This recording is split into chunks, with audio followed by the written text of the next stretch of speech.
talk about how can you get gift cards on your Roblox app. So you just follow this ways, then it's going to work with you.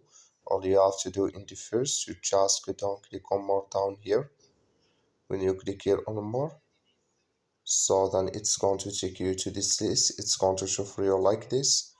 You're scrolling down here until you will find here gift cards. So you click here on gift cards here, then it's going to take you to next here. Just waiting to open with you.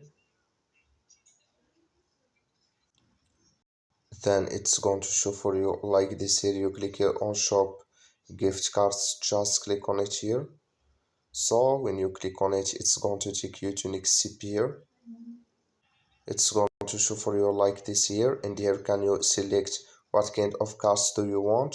Can you select it here, and here physical cards, and here amounts, can you select it. Then here order, and you select order, and here who is this for. Then you click here on add to cards, then it's going to add with you. So it's going to show for you to get your cards. That's all. Thank you for watching. Don't forget to support us by liking and subscribe.